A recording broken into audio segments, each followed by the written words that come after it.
Kejaksaan Agung kembali menetapkan satu tersangka baru dalam perkara dugaan korupsi tata kelola program makan bergizi gratis. Tersangka berinisial AYS ini merupakan pihak swasta yang diminta ex-wakil Kepala BGN Sony Sonjaya untuk mencari mitra pelaksana program MBG. Penyidik memberi sinyal akan mengusut nama-nama lain yang diduga terlibat. Bahwa Saudara SS melawan hukum memberikan akses kepada AYS untuk melakukan intervensi kepada tim verifikator mitra MBG sehingga dapat mengetahui titik-titik dapur yang kosong dan mengatur sedemikian rupa calon SPPG yang mendaftar pada portal mitra MBG yang semula telah disetujui kemudian menjadi dibatalkan status pendaftarannya. Apabila ada orang-orang yang melakukan atau dapat dimintai pertanggungjawaban, selama ada alat buktinya pasti akan kita proses. Bola liar lebih dulu dilempar oleh ex-kepala BGN Sony Sonjaya. Kuasa hukum Sony, Krisnamurti, menyebut kliennya siap menjadi justice collaborator yang akan membongkar dugaan keterlibatan puluhan nama dan tokoh di pusaran kasus korupsi MBG. Yang keseluruhan ada 26 nama. Itu yang benar, yang telah diberikan kepada penyidik oleh klien kami. Jadi ada, nah yang lainnya nanti biarkan berkembang dengan sendirinya lah oleh penyidik. Kemudian harapan saya justice kolaborator yang kita ajukan kemarin kepada penyidik dapat dikabulkan. Nyanyian Sony Sonjaya pun menggelinding bak bola liar. Sejumlah pihak ramai-ramai membantah, menganggapnya sebagai fitnah. Kalau ada yang menemukan dapurnya Pak Dudung, saya kasih hadiah.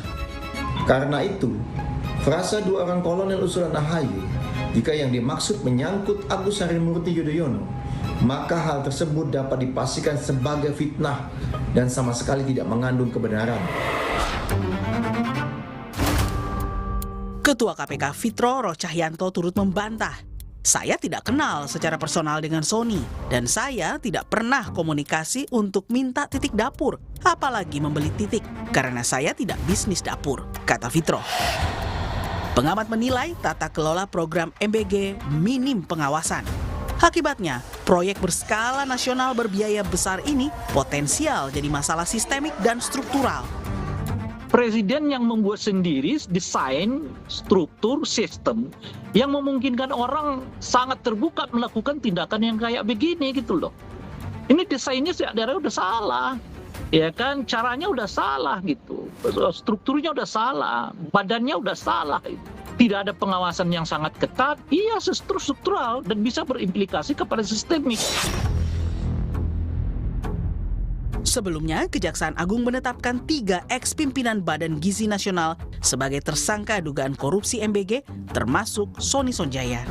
Penyidik menduga ketiganya terlibat penunjukan yayasan terafiliasi sebagai SPPG penerima insentif miliaran rupiah, serta dugaan penggelembungan sejumlah proyek pengadaan barang.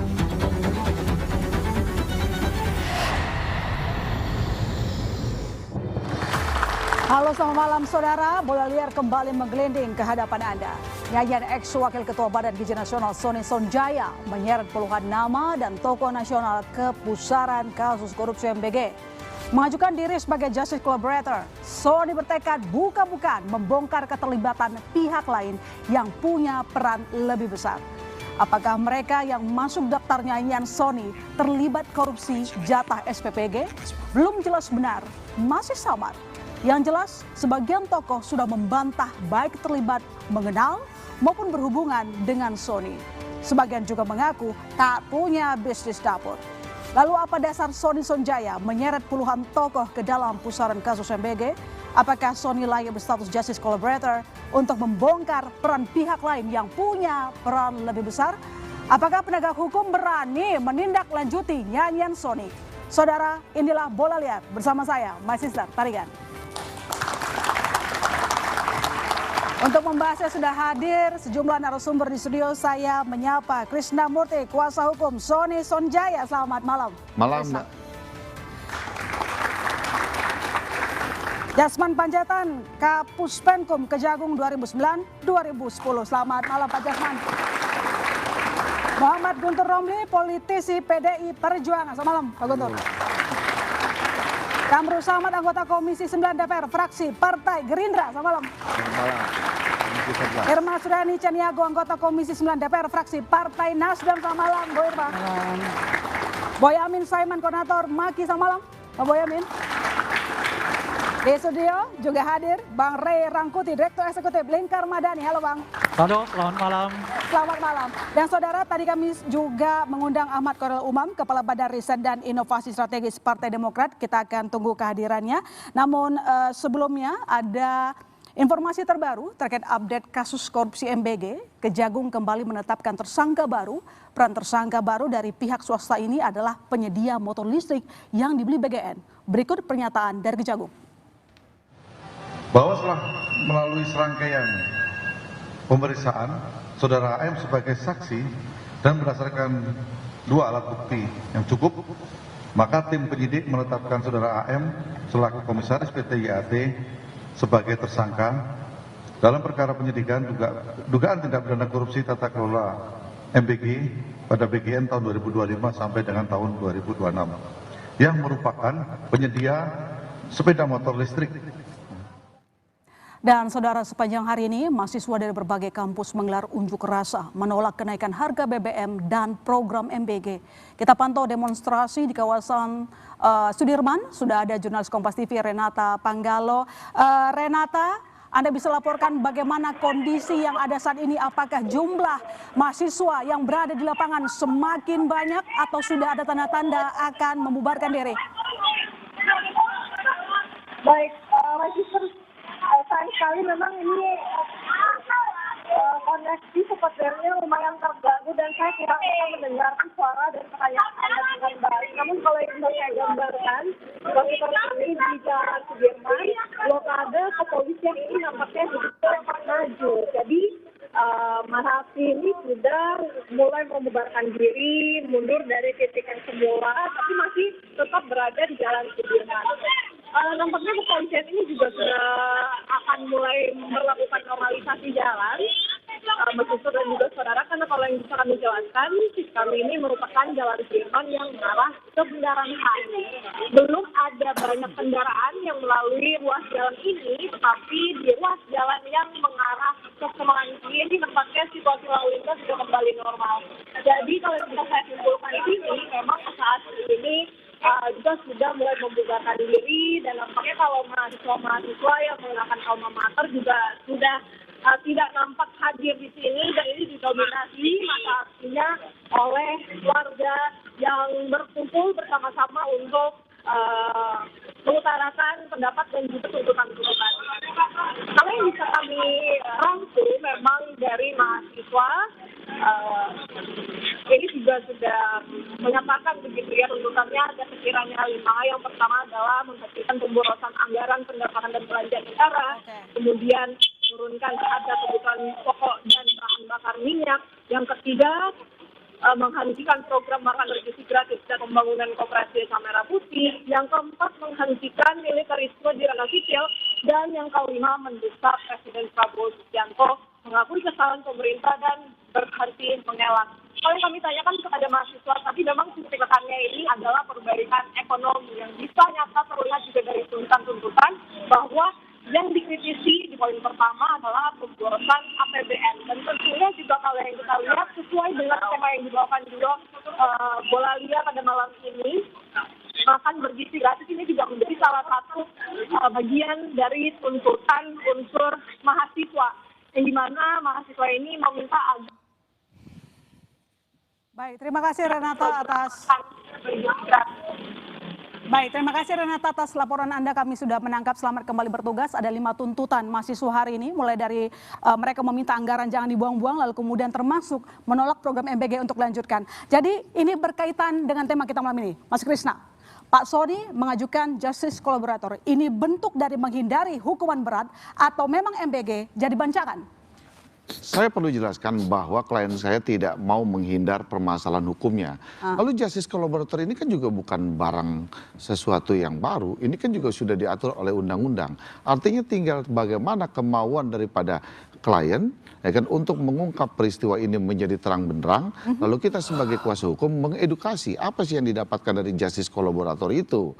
Lah kebetulan klien kami memang berkeinginan mengungkap peristiwa justice kolaborator sehingga disebutkan justice. Nah ketika saya tanya, ya kan, apa sih yang menjadi pertimbangan abang ini untuk melakukan justice? Karena dia bilang, saya melakukan ini atas atensi. Siapa yang mengatensi? Kan itu masalahnya. Siapa yang atensi? Coba ini ada kertas, sebutkan nama-nama itu. Ditulislah nama-nama itu. Ya kan? Ini yang melakukan atensi ke saya. Lalu ada juga yang kepala badan datang ke saya. Ya kan? Dia memberitahukan, Pak Sony, ini tolong ya titiknya di-on-kan, dibirukan. Kemudian, ya kan, ini punyanya si ini, katanya klien saya, disampaikan ke saya. Oke, dia teruskan, ada juga yang datang. Nah, sebenarnya permasalahannya di sini, siapapun yang datang juga nggak masalah ketika dia minta, kan itu. Karena dia datang juga bukan tong kosong, artinya dia datang membawa sebuah persyaratan. Ya kan, persyaratan mekanismenya apa? Ada yayasan, ada itu, ada perlengkapannya. Sehingga bisa masuk di dalam sistem aplikasi yang dimiliki oleh MBG yang dikelola itu waktu oleh klien kami dan Kabadan, gitulah. Kemudian makanya saya bilang ini kan ada dua klaster dulu yang harus kita jelaskan. Apa sih yang disangkakan, dituduhkan kepada klien kita? Pertama adalah pengadaan jasa, barang dan jasa, ya kan, terkait pengadaan motor, lalu iPad dan lainnya, ya kan gitu. Itu perlu kita sampaikan di sini bahwa klien saya tidak pada tupoksi itu. Klien saya kan tidak pada PPK itu. Nah lalu yang kedua yang disangkakan adalah terkait penyalahgunaan titik dapur-dapur itu. Kan titik-titik dapur itu. Nah masalahnya setelah titik-titik itu diberikan, lalu kan dikelola, kan ini kan klien saya adalah pemberi manfaat, kan memberi manfaat. Lalu kan yayasan ini sebagai pengelola penerima manfaat, kan yang untuk disalurkan. Kemudian setelah ini diberikan titik-titik itu, kan kepada mereka, lalu apa mereka kelola, lalu ataukah mereka transaksi jual belikan. Nah ini udah bukan lagi pengawasan daripada klien saya. Lah disitulah klien saya bilang ini nggak adil. Kenapa semua dituduhkan ke saya seolah-olah saya yang membuat yayasan, saya yang menjual belikan titik. Nah kan artinya bahwa penyidikan korupsi itu kan harus dari hulu ke hilir. Nah, pertanyaan kita nggak boleh tebang pilih. Nah kalau mau buka semuanya. Pak Sony tidak mau jadi dikorbankan. Ya buka semuanya. Nah yang didapatkan ini semua. Artinya.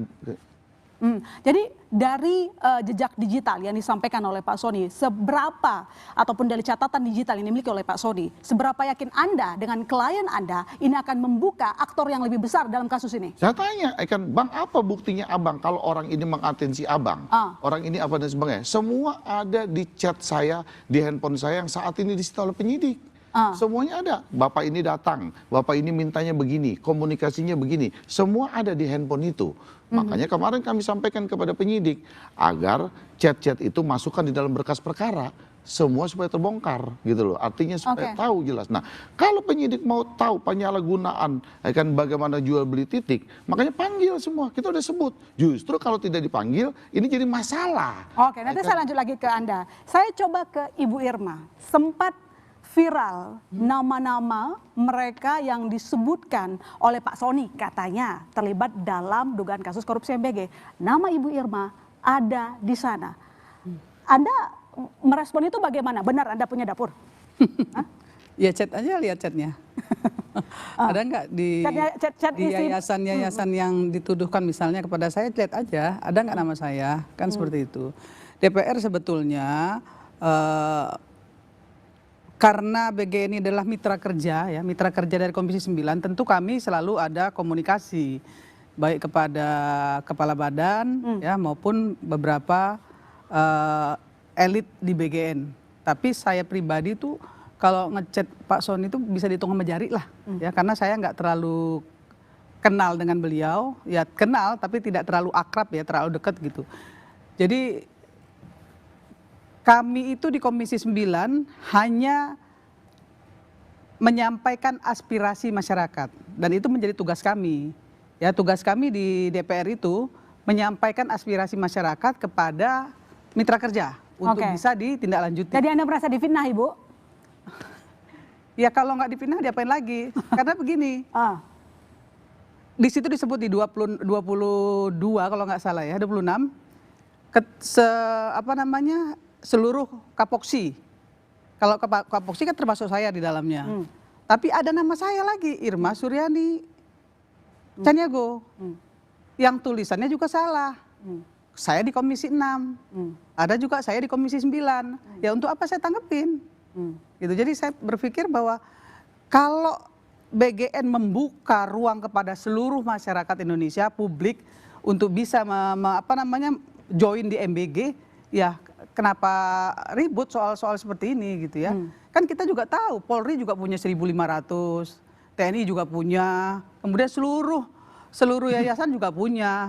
Yang namanya pesantren dan lain sebagainya juga punya.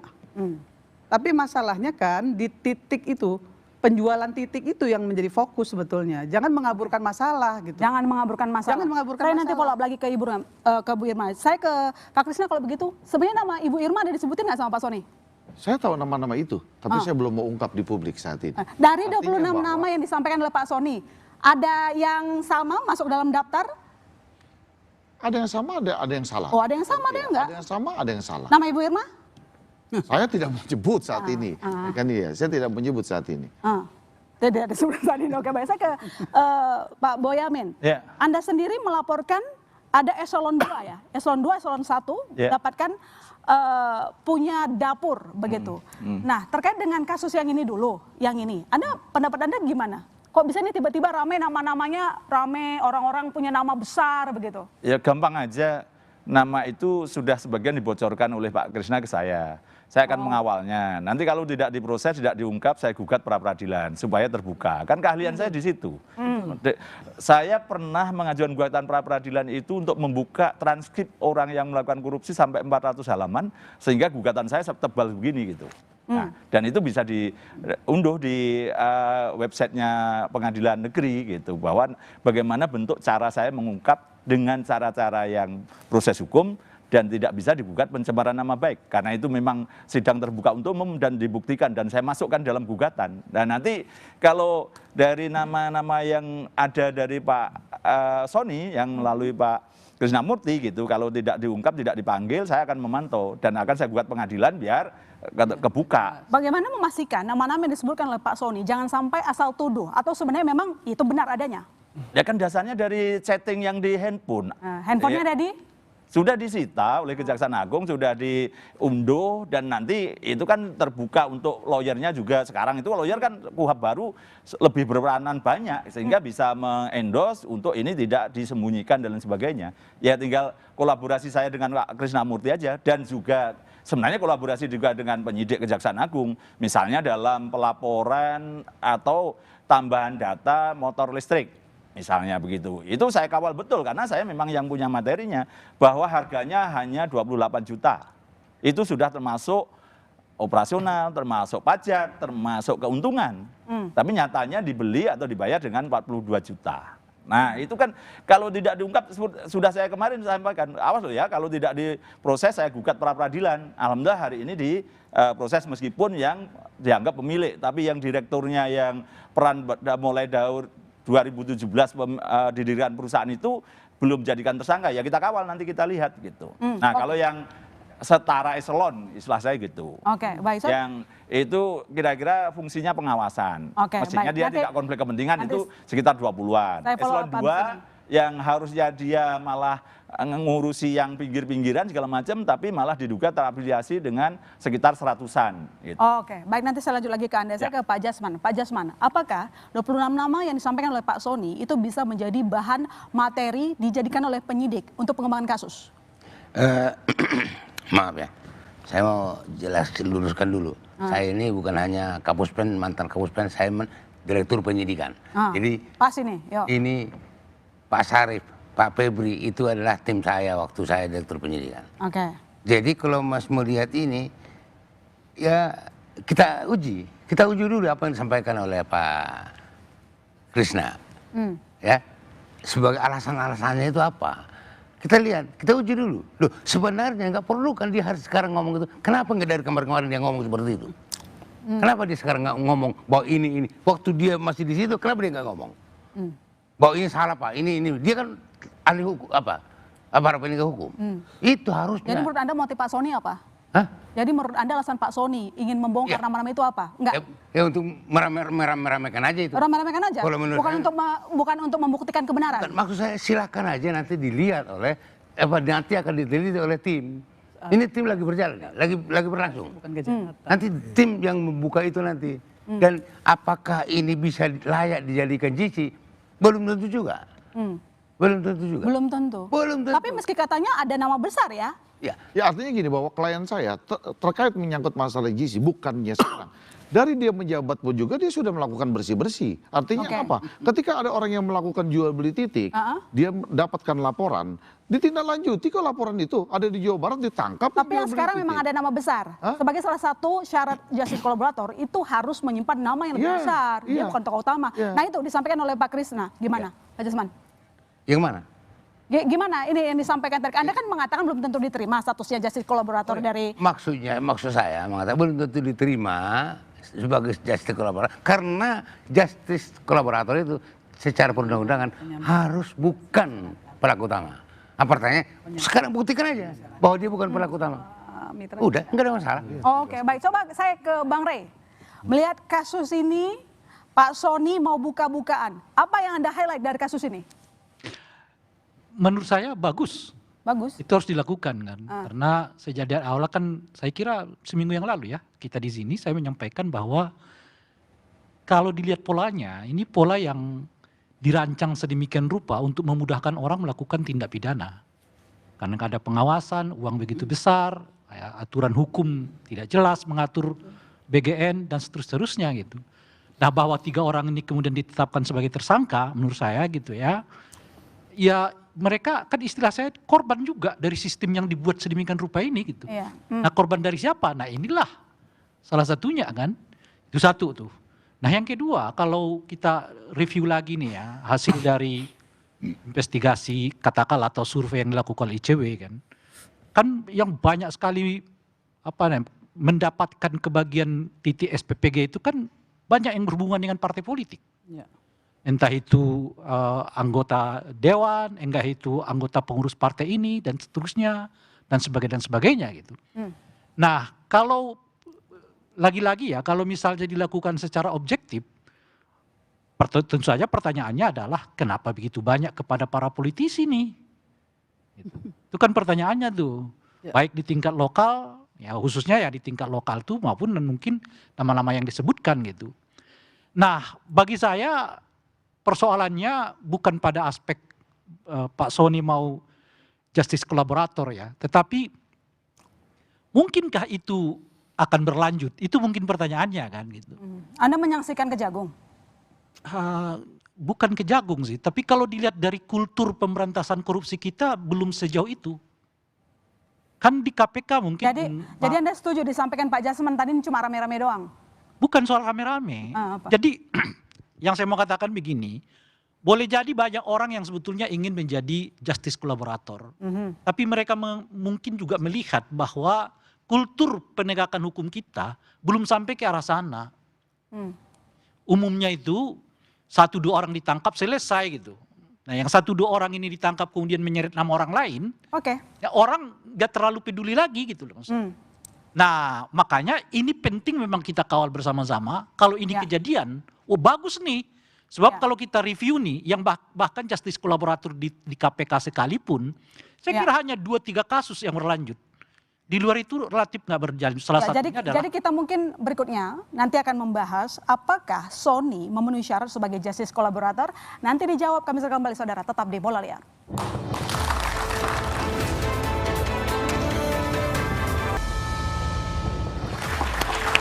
Ya, Pak Jasman, kalau mengajukan JC artinya ada pelaku utama lain. Jadi dia mau menyimpulkan Pak Sony mau bilang saya bukan pelaku utamanya. Jadi menurut Anda apakah Pak Sony bukan pelaku utamanya? Loh, justru kita lihat aja apa nanti yang disampaikannya. Apa? Itu yang ditunggu oleh tim penyidik Kejaksaan Agung. Apa yang disampaikan? Sampai sekarang hanya permohonan yang masuk. Yang saya monitor baru permohonan saja, belum ditetapkan. Dan masih dipelajari. Jadi, tapi apakah memenuhi syarat untuk mendapatkan status? Kalau dari sisi undang-undang tidak. Karena yang dimaksud dengan justice warrant bukan pelaku utama. Sekarang Sony ini silakan aja buktikan bahwa dia bukan pelaku utama. Aku diperintah, aku diajak untuk ini, silakan aja. Baru kita yakin gitu. Oh, ini kan hanya ngomong aku bukan pelaku utama. Gak bisa begitu. Penyidikan itu tidak begitu. Jadi sebelum nanti dijawab sama Mas Krisna, saya coba ke Pak Gamru. Pak Gamru, Pak Sony bernyanyi. Jadi pandangan Anda sebenarnya apakah Pak Sony ini pelaku utama atau bukan? Seperti yang dia yakini sih dia bukan pelaku utama ya. Ya, Baik dia siapa nggak kira-kira? kita konsisten mendukung penegak hukum untuk profesional, independen dalam menghadapi dan menyelesaikan setiap kasus korupsi. Karena itu kita menghormati hak-hak tersangka misalnya atau pihak-pihak yang terlibat. Kita juga menghormati institusi penegak hukum. Ini yang penting dulu. Kita beri kesempatan kepada mereka karena komitmen pemerintahan saat ini adalah mendorong supaya ada clean and good governance. Ini dari mana dimulainya? Pertama, kita lihat perjalanan di 3 bulan pertama pemerintahan ini.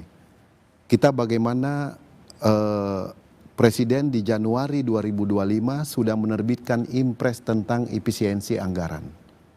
Itu komitmen beliau dan kemudian ditindaklanjuti oleh PMK, Peraturan Menteri Keuangan tentang poin-poin pelaksanaan efisiensi supaya kementerian, lembaga dan seluruh unsur pemerintahan bisa menjadikan pedoman. Artinya ada semangat dalam penggunaan belanja negara betul-betul harus memenuhi unsur spending better.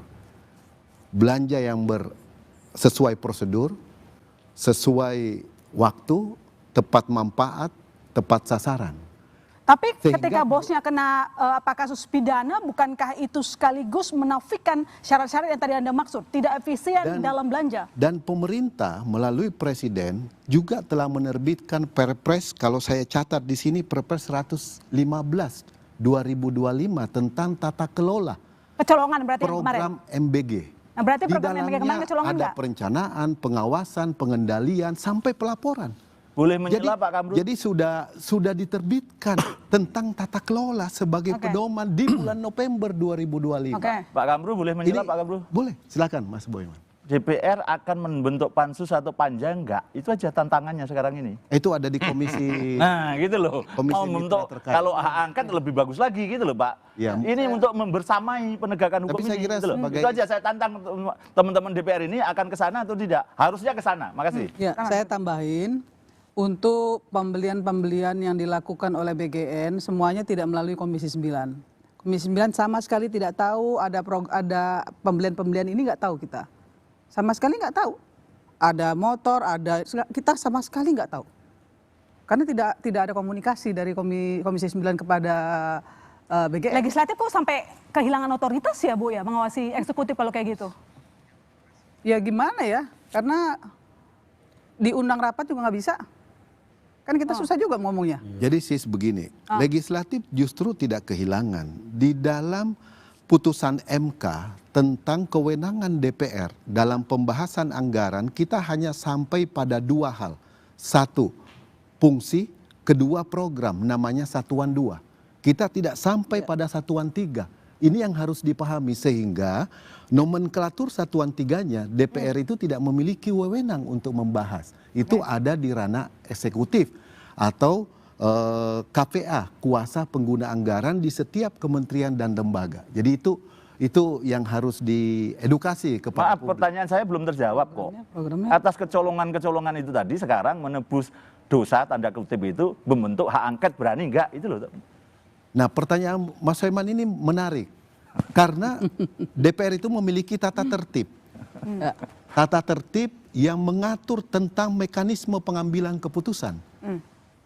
Apakah memenuhi syarat diusulkan oleh anggota terdiri dari sekian fraksi, lalu kemudian dibawa ke sidang paripurna untuk mendapatkan persetujuan.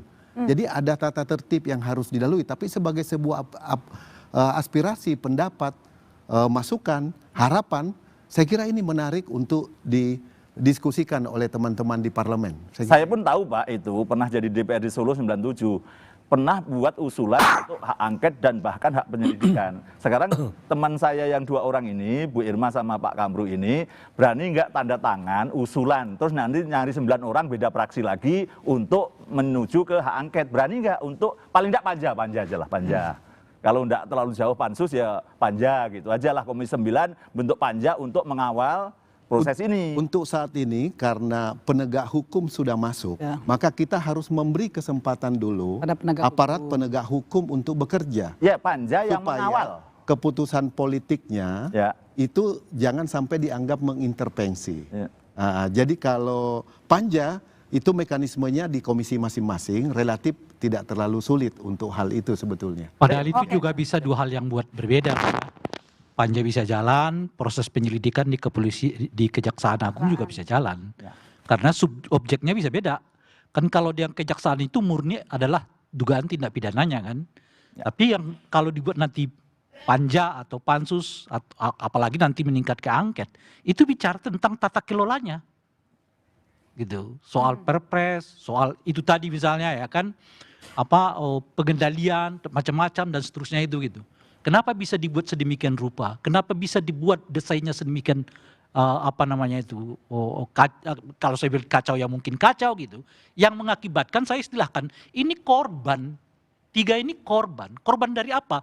Korban dari sistem yang memang dibuat untuk orang memungkinkan jadi korup gitu loh. Nah ini kenapa nggak diawasi oleh DPR sejak dari awal? Desain BGN-nya, ya soal aturan SPPG-nya macam-macam saya tahu. Nah, ini mungkin yang dikoreksi. Lebih-lebih kalau kita dengar misalnya salah satu dalil penting mereka ditetapkan sebagai tersangka itu karena koneksi dari orang-orang yang disebutkan tadi, termasuk yang titik-titik 26 nama orang itu, kan lebih karena itu koneksi itu. Nah, kalau kita baca di Perpres soal penentuan SPPG, itu katanya aturannya siapa aja boleh. Yang penting ya betul. Dapurnya harus tepat gitu. Setahu saya tidak boleh siapa saja. Yang kami tahu ada 3 klasifikasi dalam pembangunan SPPG. Pertama, SPPG yang dibangun oleh pemerintah sendiri, kementerian dan lembaga. Sumbernya dari pemerintah, pendanaannya, lahannya dari pemerintah, struktur bangunannya dari pemerintah, itu klaster pertama. Klaster kedua, SPPG yang dibangun oleh BUMN dan BUMD. Saya tidak bicara itu, Bung. Klaster ketiga saya bicara orang. Nah, klaster ketiga, SPPG yang dibangun oleh pihak swasta. Nah, itu dia. Ini yang di pihak swasta inilah yang sekarang mendominasi peristiwa ini kan. Termasuk sebetulnya menurut saya DPR bisa bertanya, kenapa polisi bisa punya SPPG? Kenapa TNI bisa punya SPPG? Itu kan harus dipertanyakan. Karena polisi dan TNI tidak kewenangannya nggak sampai ke sana loh. Saya menjawab karena tadi dia masuk di klaster pertama, pemerintah, kementerian dan lembaga. Nah, boleh dia. Artinya Bung, Anda sedang tidak melakukan kritisi terhadap Perpres itu. Itu yang mestinya dikritisi dari awal. Yang namanya dengan klaster pemerintah ini nggak boleh dong masuk TNI. Yang namanya klaster pemerintah ini nggak boleh dong masuk polisi. Kira-kira gitu loh. Bahkan dalam bayangan saya, pemerintah itu yang nggak punya SPPG gitu. Bang, sebentar, sedikit saya tambahin karena itu di mitra komisi saya tahu persis. Jadi begini. Ketika kami RDP dengan BGN menyampaikan, Pak Dadang menyampaikan bahwa siapapun boleh punya dapur. Jelas, masih ada catatannya, pasti ada notulensinya di Komisi 9. Siapapun boleh, silahkan, mau anggota DPR, mau siapapun boleh, sepanjang tidak jualan titik. Itu pernah disampaikan Pak Dadang kepada kami. Yang penting tidak jualan titik. Kami di Komisi 9 mendukung penuh program presiden dengan pengawalan. Saya chat saya sama Sony, saya bacakan bisa nanti di sini apa yang kami lakukan. Saya melakukan kritisi. Bahkan ketika beliau Pak Dadan masih di Mekah, saya juga melakukan kritisi ketika misalnya Pak Dadan bilang mau buka SPPG di Arab. Saya yang bicara di Detik. Silakan cek. Jadi nggak benar juga ketika misalnya anggota DPR tidak melakukan kritisi, enggak. Kami melakukan kritisi, tetapi memang ya sama-sama kita tahu karena terlalu apa ya, terlalu sakti gitu ya, dipanggil juga kadang-kadang nggak datang gitu ya, kita juga nggak bisa ngapa-ngapain. Jadi jangan juga kan, sekarang, Bu Irma, sebentar Bang, jangan juga sekarang nama-nama itu ditulis ya, seolah mengaburkan apa yang sebetulnya terjadi di BGN. Jangan juga, ini kan terjadi pengalihan isu nih. Ya makanya pertanyaannya, dari isu yang konkret menjadi isu yang dibuat rame-ramean seperti abang Jasman. Enggak rame-rame. Kalau menurut saya kalau bisa ditindaklanjuti oleh kejaksaan kan kenapa rame-rame? Rame-rame itu kalau tidak serius ditindaklanjuti, itu satu. Yang kedua pertanyaan saya, ada tadi Ibu Irma mengatakan ini orang seperti sakti. Kan artinya direktur, ketua atau apalah namanya di BGN itu bisa merasa sakti. Emang bisa kalau nggak ada sesuatu di belakang dia? Ya nggak bisa Bang, nah itu nggak bisa. Bahkan kami juga memanggil BGN, pernah kami panggil juga, mereka juga nggak mau datang. Kalau dibilang itu enggak, misalnya ada yang bilang enggak, silahkan cek, undangannya ada kok.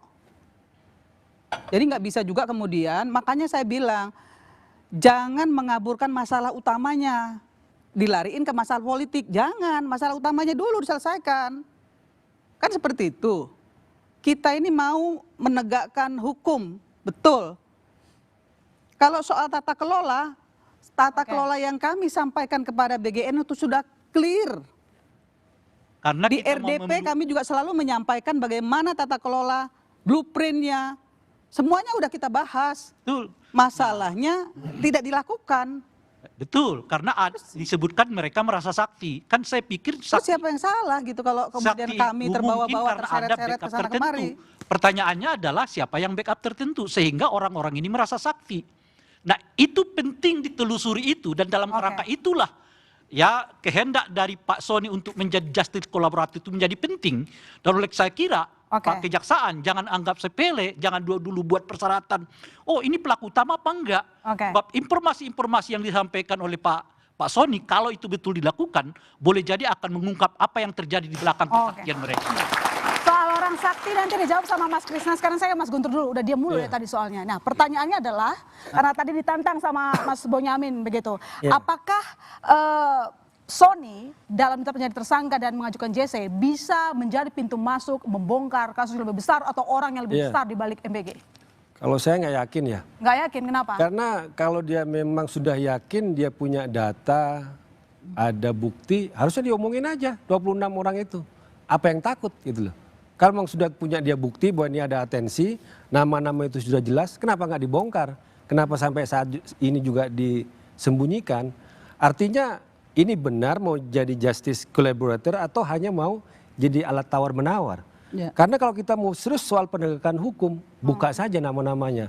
Buktinya ada, di HP-nya aja, di WA-nya aja, agar ini tidak menjadi bola liar. Nah, kan? Ini kan jadi bola liar nama-nama yang muncul tuh kan. Tapi menurut saya persoalan sebenarnya itu ada di BGN. Kita harus pujilah adik-adik mahasiswa yang sekarang turun mau menghentikan MBG. Harusnya MBG ini dihentikan dulu. BGN itu harus dibubarkan. Kenapa? Karena persoalan utamanya itu di BGN. Anggaran 268 triliun paling tinggi di kementerian dan badan, dasar hukumnya hanya perpres. Dan perpres itu yang menjadi ujung pangkal persoalan. Kak Irma tadi bilang nggak bisa dipanggil atau dia merasa sakti, anggaran nggak pernah dibahas.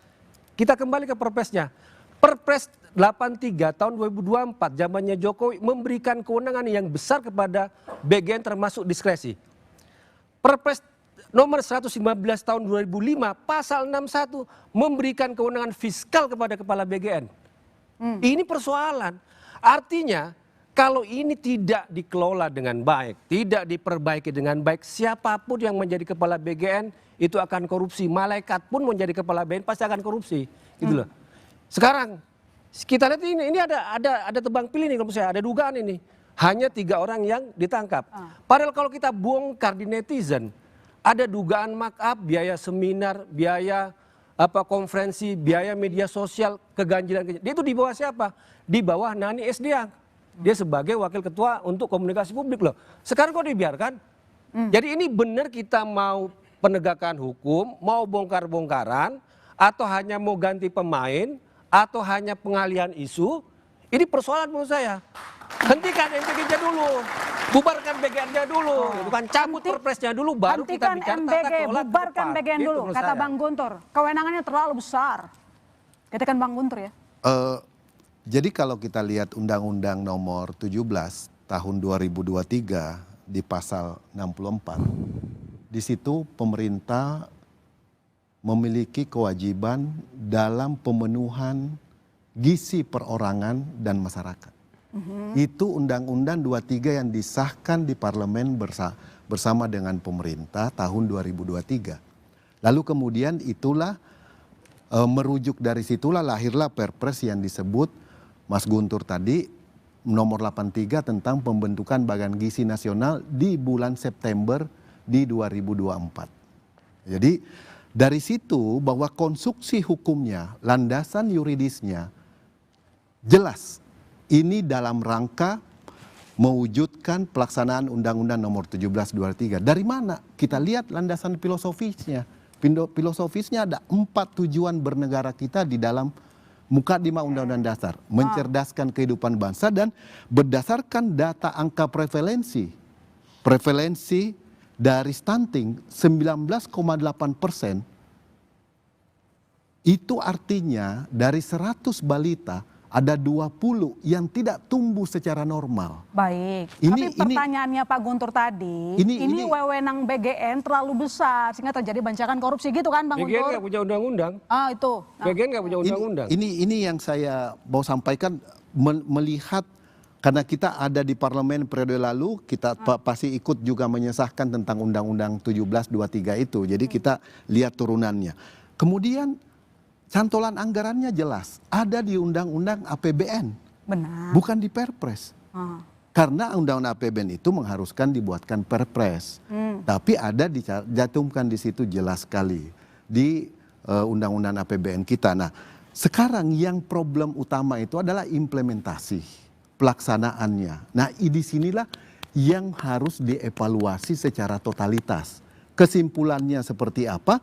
Menurut saya pimpinan BGN yang baru harus diberi kesempatan untuk menunjukkan ke publik apakah dia bisa membenahi secara sungguh-sungguh memenuhi ekspektasi publik saat ini. Mana ada undang-undang yang bantuan tapi ternyata orang kaya pun dapat itu. Itu pertanyaan mendasarnya di situ malahan. Bisa nggak dipahami bahwa ternyata MBG itu sekolahan-sekolahan anak orang kaya pun dapat gitu. Padahal kalau namanya program pemerintah bantuan ya orang yang membutuhkan. Niatnya kan menaikkan gizi.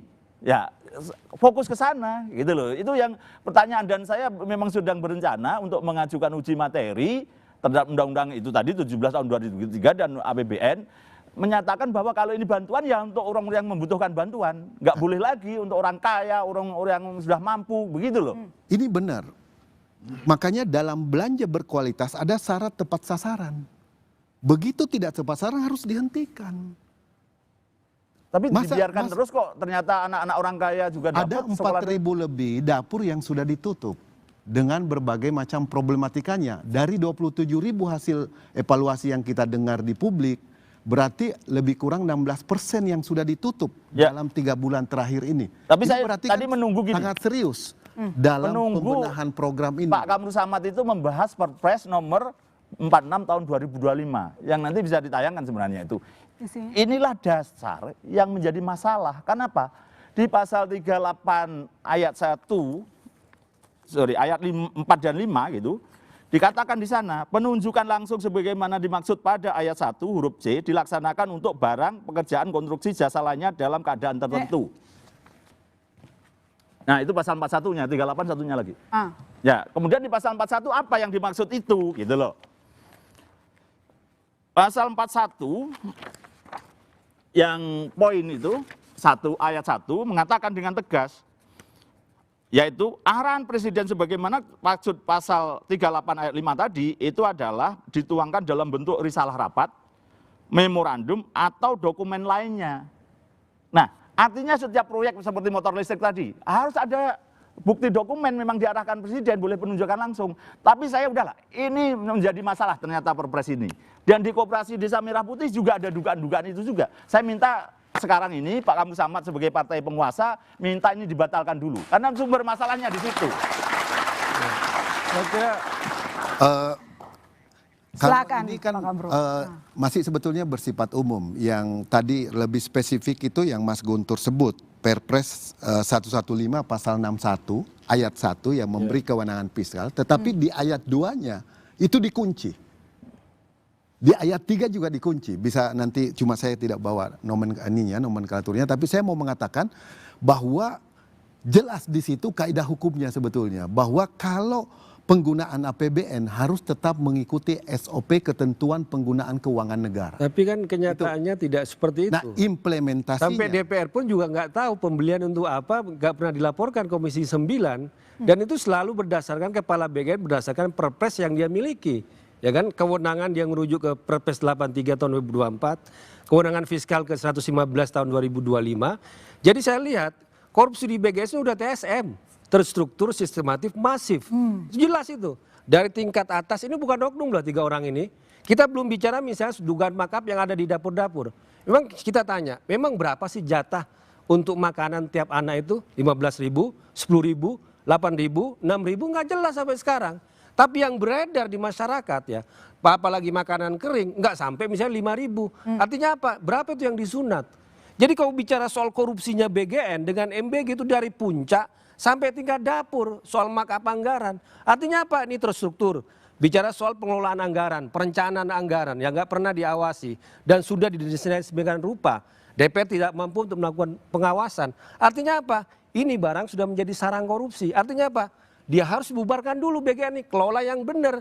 Jangan hanya berdasarkan perpres saja, kembali kepada tata kelola pemerintahan yang baik. Begitu saya. Silakan Bu Irma. Saya kira begini, makan bergizi gratis ini sangat bermanfaat untuk masyarakat, untuk anak-anak sekolah sangat bermanfaat. Saya di Dapil 2 Sumatera Selatan 2 itu anak-anak tuh sampai bawa Tupperware untuk bisa mendapatkan ini. Sebenarnya ini program bagus. Hanya saja tata kelolanya ini seperti Bang Kamru Samad tadi bilang, ya tata kelolanya ini nggak berjalan. Jadi menurut Bu Irma, kenapa tata kelolanya bisa bocor sedemikian rupa sampai pimpinan BGN-nya jadi tersangka? Nanti dijawab Komisi Saudara, tetap di Bola Liar.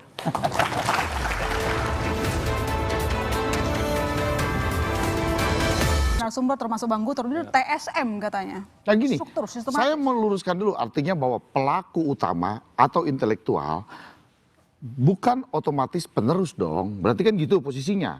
Nah di sini sementara klien kami menjalankan arahan dan perintahnya Kabadan, kemudian akan menjalankan perintahnya dari 26 orang itu dulu kedudukannya. Nah sementara supaya tidak timbul fitnah di sini, seperti yang bilang tadi, oh ini cuma mau rame-rame doang, atau ada lagi versinya mau mengalihkan isu, kita sudah kasih nama itu, penyidik saja panggil, kembangkan untuk prosesnya. Kita sudah kasih 26 nama.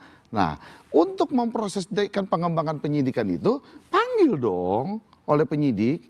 Nah, biar kelihatan. Artinya bahwa itu bisa kelihatan bahwa teralihkan atau tidak. Nah, bagaimana mekanismenya? Ya kan seperti yang diuraikan oleh penyidik, ya kan bahwa ada aliran terafiliasi, ya kan dana 1 miliar. Nah, mekanismenya seperti apa? Tidak digambarkan kok. Nah, yang penting kita sudah sajikan, panggil aja. Jadi 26 nama itu bisa benar-benar mewakili ataupun membongkar nama besar.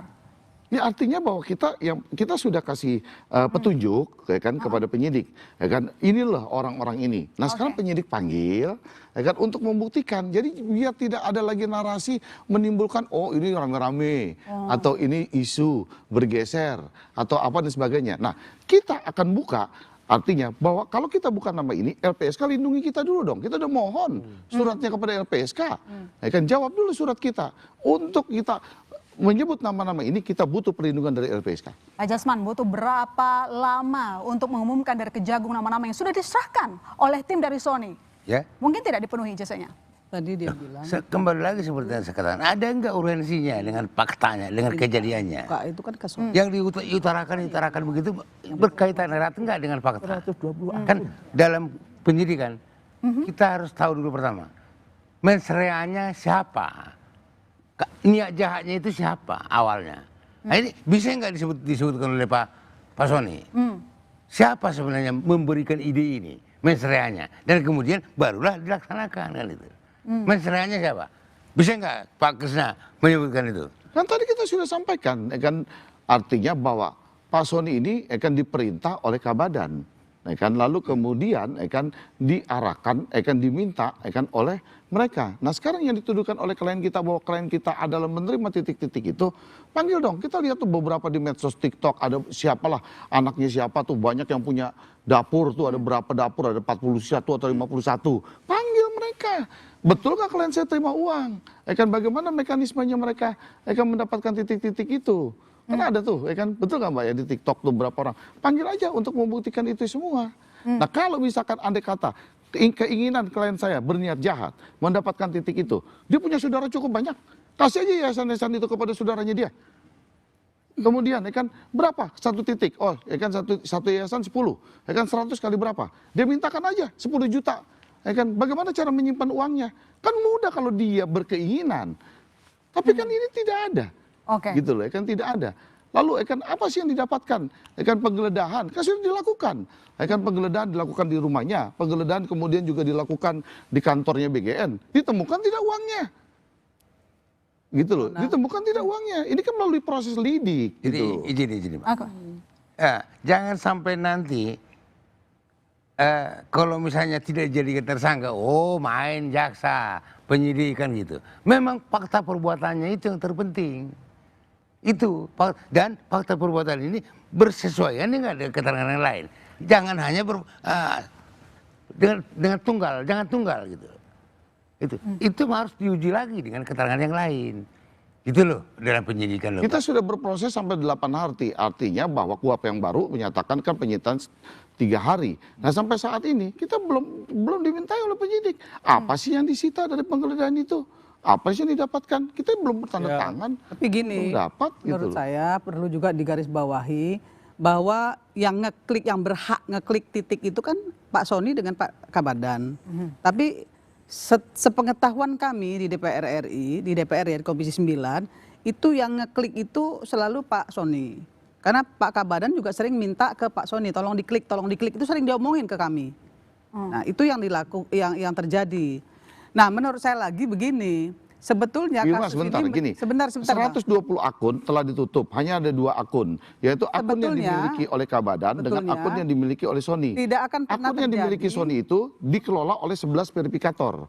Kemudian akun yang dikelola oleh Kabadan dikelola oleh 1 orang.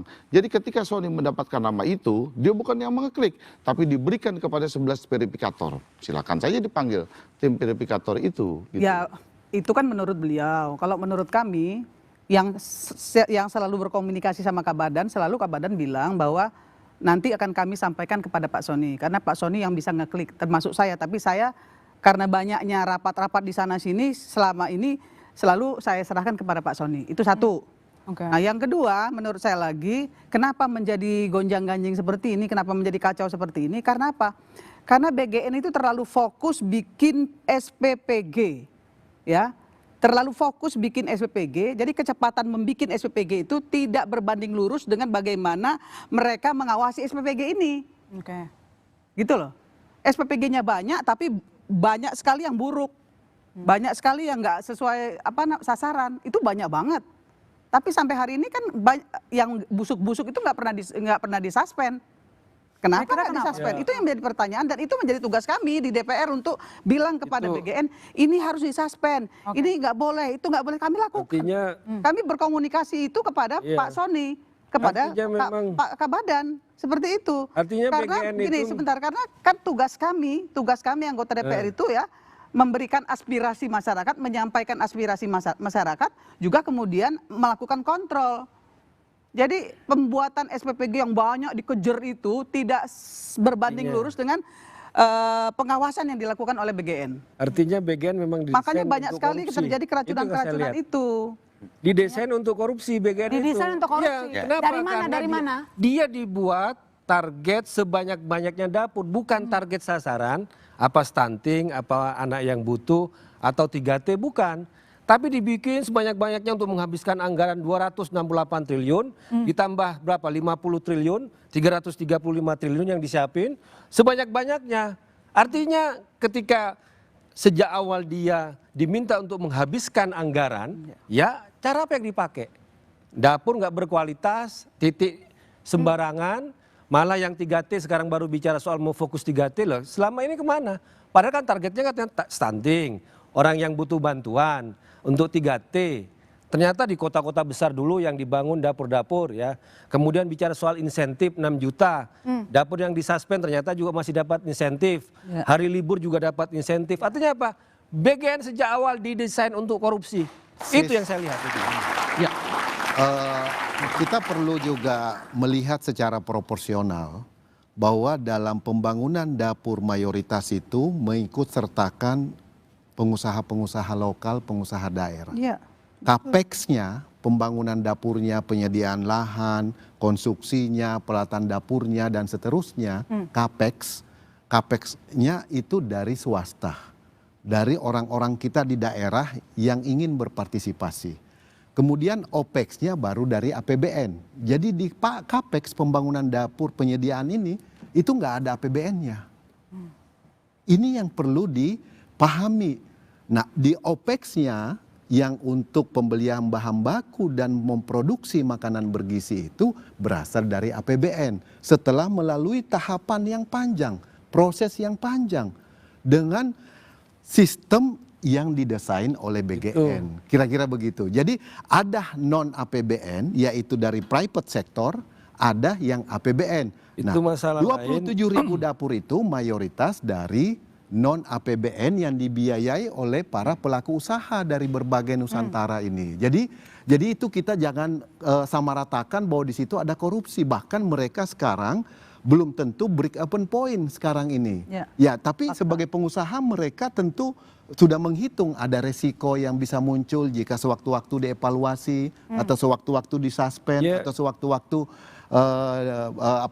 ada penyesuaian dan seterusnya. Ini artinya MBG disebut berpihak dengan kelompok kecil tidak. Itu pemodal namanya itu. Pengusaha kita ini bisa jadi membangun dapur pinjam dari bank. Ketika dia pinjam dari bank, kemudian disuspend, itu pengaruhnya nanti bagaimana pembayaran angsurannya. Harusnya MBG itu bekerja sama dengan kantin sekolah, dengan tukang masak yang kecil-kecil, bukan dengan pemodal. Itu yang sekarang terjadi gitu loh. Jadi makanya saya bilang ini MBG, BGN sudah salah sejak desain awal. Ini memang dirancang untuk korupsi. Kalau dia mau bicara soal pemberdayaan UMKM, dia harusnya dengan kantin sekolah, dengan penjual-penjual yang ada di sekitar sekolah. Gara-gara MBG, kantin bangkrut, penjual-penjual di sekitar sekolah juga bangkrut. Kenapa? Karena berpihak kepada pemodal besar. Dia harus bangun yang namanya dapur-dapur besar. Sementara penjual nasi uduk, penjual kue yang sekitar sekolah, kenapa nggak diberdayakan? Katanya kan untuk pemberdayaan ekonomi masyarakat kecil. Itu yang menurut saya persoalan. Kenapa ini menjadi penting? Karena inilah arah perubahan kebijakan fiskal kita. Pemerintah ingin supaya APBN ini betul-betul directly digunakan oleh masyarakat. Makanya private sector terlibat di situ. Orang kanting, betul di awal ada masalah. Tapi sebahagian pengelola itu sekarang mereka menjadi supplier di SPPG terdekat dari sekolahnya. Mereka bahkan keluarganya ikut bekerja di SPPG itu. Itu fakta-fakta di mikro. Pendapatan mereka menjadi stabil karena tidak harus menunggu karena off-takernya udah jelas, captive marketnya udah jelas. Kemudian pengeluaran rumah tangganya menurun. Kenapa?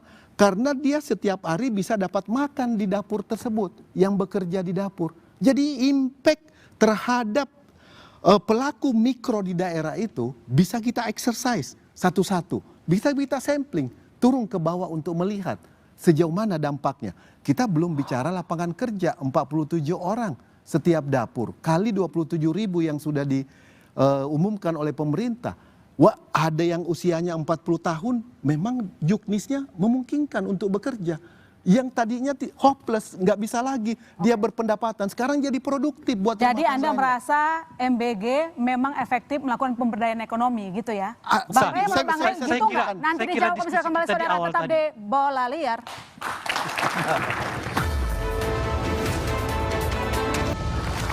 Ya, Bang Rey, tadi kata Bang Guntur, ini MBG dirancang untuk korupsi katanya, tapi kemudian dibantah oleh Pak Kamru. Menurut Anda MBG tujuannya apa?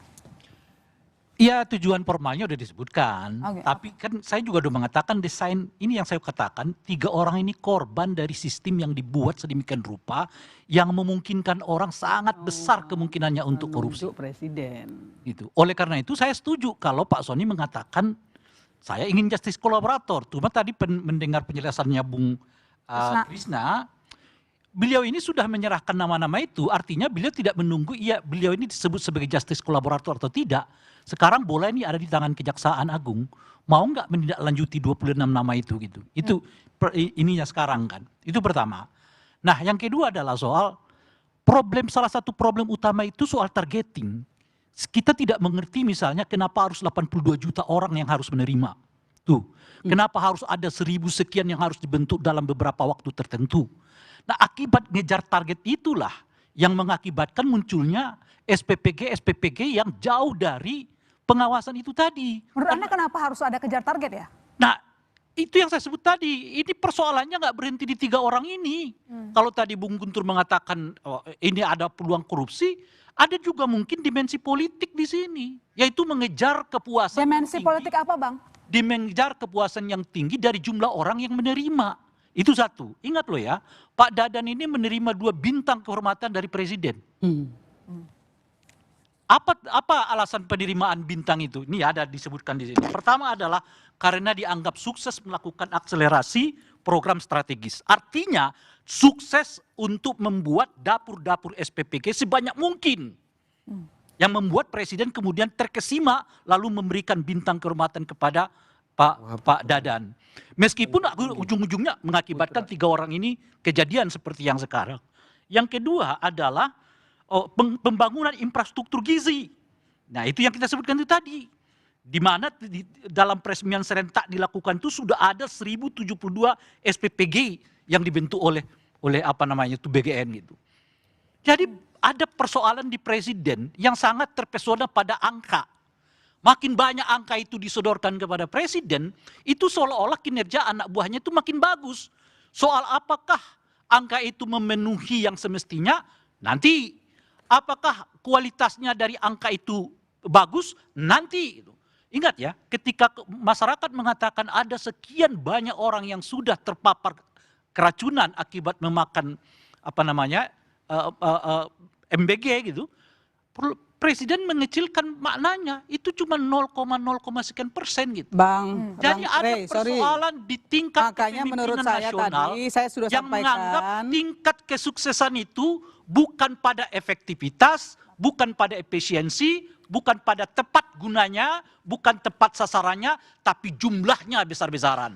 Semakin besar jumlah itu, semakin membuat mereka saya ingin menyampaikan dari tadi saya mau bilang bahwa kecepatan membuat SPPG tidak berbanding lurus dengan kontrol terhadap SPPG yang sudah ada. Kan dari tadi saya sudah bilang. Jadi sebetulnya kelalaian-kelalaian itulah yang harusnya diperbaiki. Mungkin karena kelalaiannya sudah hampir 2 tahun ya, 1 tahun 5 bulan lah. Itu yang dipertanyakan publik begitu. Dalam 1 tahun 5 bulan lebih. Kalau memang masalah Ilona, tidak semua SPPG buruk. Benar. Tidak semua SPPG buruk. Dan semua yang diterima oleh anak-anak di luar Jawa terutama, itu memang mereka sangat antusias sekali menerima. Hanya saja ya, tata kelolanya tidak dilakukan dengan baik. Dan tidak ada pengawasan. Kontrolnya nggak ada gitu ya. Yang kalau kami mengontrol kan terkait dengan kemitraan. Ya, kami sebagai mitra kerja dari BGN. Tapi kontrol di bawah itu tidak ada. Tahu nggak di dalam BGN itu sebenarnya ada inspektorat itu, tahu nggak? Nggak tahu. Nah ini. Ya memang kita. Nggak ada. Ya nggak tahu, memang nggak tahu. Sama seperti misalnya Mas Aiman tadi ya menggugat soal motor listrik, kami nggak tahu. Soal sepatu, soal kaos kaki, kami nggak ada yang tahu. Silakan cek ke Komisi 9. Makanya saya minta gini loh. Maksudnya DPR itu ini harus ada langkah yang betul-betul tegas dan keras dan sifatnya kayak Gus Romli tadi. Ya memang harus dibalik TSN juga gitu. Terstruktur sistemis dan masif untuk membenahi ini semua. Karena gini. Nggak bisa seakan-akan kemudian ada yang baik segala macam. Apa DPR yang harus dikerjakan? Karena gini Mas Aiman, ya setiap kali RDP kita itu kan ada notulensi, ya kan? Ada kesimpulan rapat. cek di Komisi 9, ada nggak kami di Komisi 9 berkomunikasi atau mengundang BGN untuk mereka memaparkan terkait dengan motor listrik, misalnya dengan kaos kaki, sepatu, TV dan lain-lain? Nggak ada. Jelas kok. Kalau saya nggak mau juga Komisi 9 dikambing hitamkan. Itu jelas, cek saja. Ya, ada notulensinya, ada rekamannya, silahkan cek. BGN ini udah kayak negara. Saya selalu menyampaikan bahwa tata kelolanya dibenahi. Kalau manfaat, saya bilang manfaatnya besar untuk anak-anak sekolah. Ya, tapi saya pribadi pernah menyampaikan bahwa saya lebih mengutamakan anak-anak seperti di Jepang, ya anak TK sampai anak SMP saja. Kalau anak SMA itu otaknya udah nggak bisa juga dirubah, gitu. Nah, untuk masalah penurunan stunting, ya ibu hamil penurunan stunting harusnya leading sektornya BKKBN bukan BGN. Baik, itu loh. Coba saya ke Pak Jasman. Karena terlalu banyaknya terlalu banyaknya gemuknya yang dikelola oleh BGN, itu yang mengakibatkan carut marut seperti ini. Nah, carut marut termasuk juga sejumlah pengadaan. Jadi sampai level mana kita bisa ataupun Kejagung bisa meminta tanggung jawab? Semua bisa. Semua bisa. Siapa berbuat apa? Betul. Tidak ada masalah. Panggil. Tapi nggak tahu ya kalau sekarang nanti ada telepon. Dulu juga saya direktur penyidikan ada telepon dari RI1 lah sampai segala macam. Apa nggak tahu lah apa itu masih terjadi sekarang. Sebenarnya prinsipnya semua bisa. Siapa yang berbuat harus bertanggung jawab. Jokowi harus dipanggil. Jokowi, lah iyalah dia ngangkat Dadan. Coba apa kapasitas Dadan dijadikan kepala BGN? Ahli serangga bukan ahli gizi. Apa kapasitas dia nunjuk Dadan? Itu kan Perpresnya 83 tahun 2024. Artinya kalau bicara kesalahan Dadan, kesalahan Jokowi, dia ngangkat tanpa kapasitas, tanpa track record gitu loh. Itu kesalahan. Ingat ya, BGN itu dilantik Agustus. Di Agustus itu presidennya walaupun belum dilantik adalah Pak Prabowo. Jelas itu ya. Nah, kemudian terkait dengan penetapan itu sebenarnya sudah presiden yang baru walaupun belum dilantik. Karena presiden yang lama nggak boleh melakukan melantik ataupun menetapkan sesuatu, sudah nggak boleh 3 bulan sebelum dia lengser, nggak boleh. Saya perlu luruskan. Nah, ada juga sebentar Bang. Nah, ini yang juga jangan menggeser-geser kemana-mana lah menurut saya ya. Ke Jokowi lah, ke sana nggak usah. Loh, memang Dadan produk Jokowi kok, yang ngelantik Jokowi kok. Ya sekarang Perpresnya ada gimana sih? Loh, ya itu tadi Anda nggak ngerti berarti. Nggak ngerti gimana? Kalau memang Jokowi udah nggak boleh ngelantik, harusnya nggak paham. Anda nggak paham. Yang ngelantik. Seperti tadi, semua di kantin sekolah, semua orang-orang di pinggir-pinggir sekolah ikut, nggak bisa juga. Jelas kok. Pertanggungjawabannya bagaimana nanti kalau semua orang yang ada di pinggir-pinggir jalan itu bisa diikut sertakan menjadi join di di MBG? Nggak bisa juga kan gitu. Jadi nggak gampang juga bagi Pak Dadan, Pak Sony, Pak Ludwig itu mengelola ini, nggak gampang juga sebenarnya. Dari awal saya bilang nggak gampang juga bagi mereka. Sulit. Baik. Dadan Hindayana dilantik sebagai Kepala Badan Gizi Nasional pertama oleh Presiden ke-7 RI Joko Widodo. Pelantikan tersebut dilaksanakan di Istana Negara, Jakarta pada tanggal 19 Agustus 2024 berdasarkan keputusan Presiden nomor 94P tahun 2024. Jadi pelantikannya oleh Pak Jokowi dengan sendirinya keputusan Presidennya juga atas nama Pak Jokowi dong. Oke, baik, kita lanjutkan lagi nanti, tetap bersama kami saudara di Bola Liar.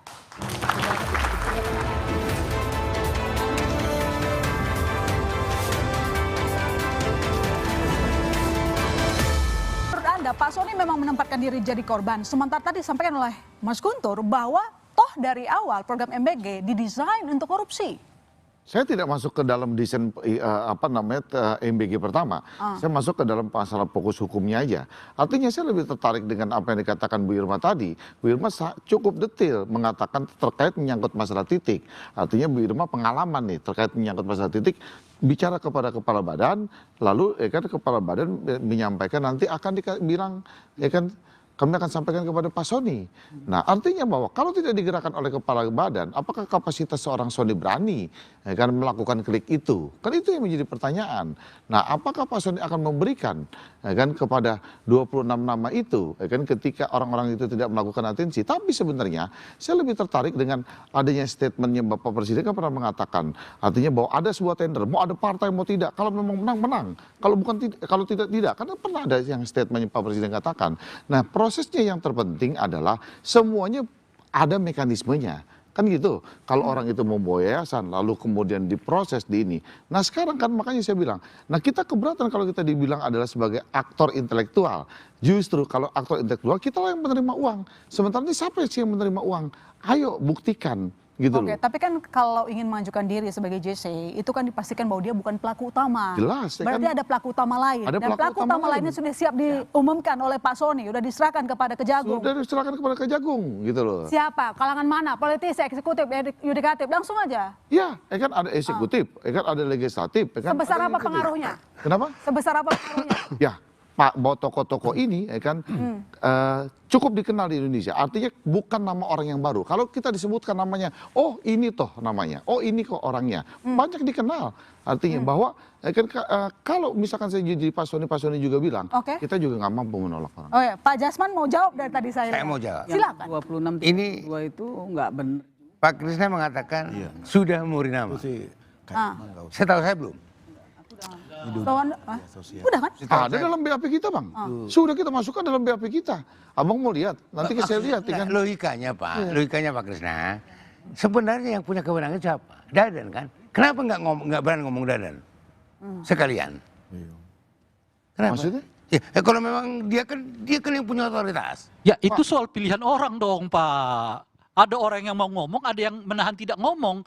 Itu yang berani bukan soal Pak Sony logika itu maksudnya, yang berani Pak Sony. Intinya Pak Sony Iya, harusnya berani dong. Jangan hanya ngomong kalau Pak Dadan memilih untuk diam, ya urusan dia. Tapi ada Pak Sony yang berani berbicara, ya cukup. Nanti tinggal, kalau menurut saya Kejaksaan Agung, kalau penting menambah data, tinggal panggil Pak Dadan untuk mencari data apakah benar. Ya, kalau itu Pak, kalau itu udah pasti, Pak Dadan pasti dipanggil. Cuma dalam konteks maka tunggu aja Pak, mungkin nanti setelah dipanggil oleh Kejaksaan Agung Pak Dadannya untuk konfirmasi, mana tahu Pak Dadan akan mengatakan, oh iya ini benar, oh ini tidak, oh ini benar, oh ini tidak, gitu loh. Oke, baik Pak Boyamin, menurut Anda ini akan berhenti di Dadan CS saja atau bisa dengan efektif mengungkap nama-nama yang lebih besar? Saya merasa wajib untuk mengungkap yang lebih besar, lebih tinggi, begitu. Dan salah satu syarat untuk JC itu kan harus mengungkap lebih besar dan lebih tinggi. Ya kita tunggu. Tapi juga gini loh ya, bahwa rangkaian ini keseluruhan gitu. Saya tidak bisa terus kemudian seakan-akan Pak Sony jadi pahlawan, nggak boleh juga begitu gitu. Tapi tetap harus kita apresiasi. Karena apa? Korupsi itu rata-rata bungkam semua dan susah. Ketika ini Pak Sony mau bukaan mau jadi JC, harus kita sambut dengan gembira gitu loh. Ahlan wa sahlan. Dan itu saya akan mengawalnya, dan saya sudah dapat bocoran-bocoran. Ya, menurut Anda mengawal dengan cara Kejagung yang benar. berani didukung oleh political will mungkin untuk mengungkap kasus ini? Ya. Ada political will nggak menurut Anda? Saya tidak berani ngomong, itu bukan politik. Jadi ini, tapi yang penting ini Mbak Wiona, saya ingin tadi ternyata Bu Irma juga nggak tahu perpres ini, Pak Kamil Samad juga belum tahu karena mungkin sibuk dan lain sebagainya. Ternyata ada perpres yang ini dahsyat menurut saya gitu, karena penunjukan langsung biasanya dulu itu adalah untuk dalam keadaan darurat, itu titik, gitu. Atau penunjukan langsung boleh maksimal hanya 200 juta, ya pengadaan kertas dan lain sebagainya. Tapi tiba-tiba tahun 2025 peraturan Presiden nomor 46 tahun 2025 tentang apa? Perubahan kedua atas peraturan Presiden nomor 16 tahun 2018 tentang pengadaan barang dan jasa. Poinnya di kasus ini? Poinnya tadi, perubahannya itu yang utama dua pasal itu aja. Pasal 38. Tolong tadi kepotong tadi. Yang 38. Masih bisa? Kalau nggak bisa ayat 4 ayat 5. Nah, ayat 5-nya kriteria barang pekerjaan konstruksi jasa lainnya untuk keadaan tertentu sebagaimana dimaksud pada ayat 4 meliputi A, yang paling penting A ini aja.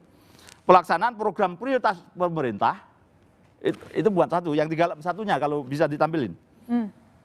Pelaksanaan program prioritas pemerintah, bantuan pemerintah, dan atau bantuan presiden berdasarkan arahan presiden. Baik.